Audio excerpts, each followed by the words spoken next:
folks, I'm listening to the radio yesterday to talk sport, and they've got a boxer on there, a chap called Dave Allen. I'm not that familiar with young Dave, I'm not. I don't watch as much boxing as I used to, but I have heard of him. I do know a little about him. I think he's a British heavyweight, and he's reasonably high in the pecking order.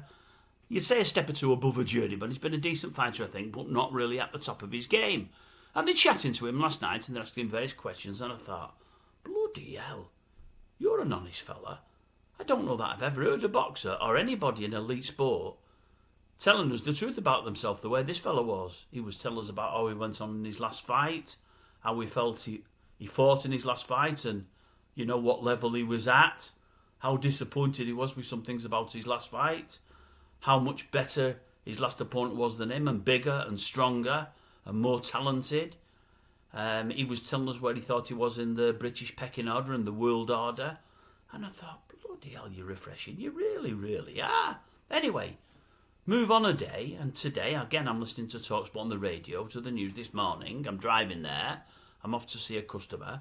And I hear that Joseph Parker, fellow heavyweight, but ex-world champion,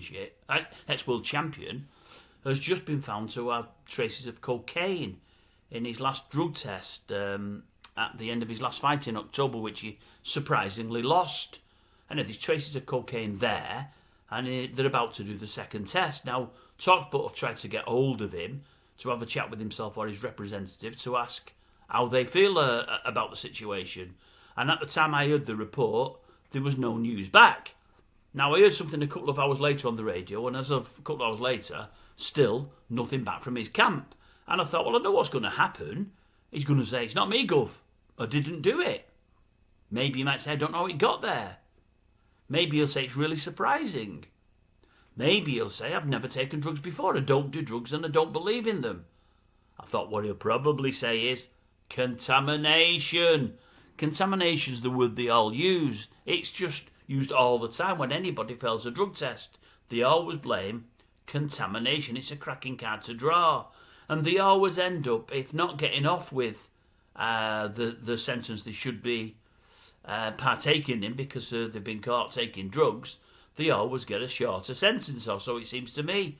And I thought, isn't it a pity? Not that I would want Dave Allen to be caught taking drugs, but I thought, isn't it a pity that he's not going to be more like Dave Allen? Now, I might be proved wrong here. In the hours since I heard this story this morning, your man might have come forward and say, you've got me, Gov, you've got me bang to rights, I did it, I shouldn't have done it. He might use the mental health card, because many do. I was down, I was depressed, I turned to drugs. It's no excuse, but they tend to use that gets used pretty regularly. But if he comes out and says, I did it, it would go up in my estimation. If, however, he uses the contamination card like he expects him to, he will go down in my estimation, and I'll always think, whatever happens to him, well, you're a cheat. You've cheated. You've tried to cheat the system. And I just thought, as I say, had it been Dave Allen today, I am almost certain, although I only really got to know anything about the fellow yesterday, they would hold his hands up and say, yeah, I did it. I shouldn't have done. I wish I hadn't have done. But you've got me. It's a fair cop. It's a fair cop. And I thought, how different one boxer can be from the other, because I'm sure they're going to be proved to be different, because I am absolutely certain young Mr. Parker is going to say, no, don't know how he got there. Don't know how he got there. I'd love him to prove me wrong. Let's see if he does. I'd love him to prove me wrong.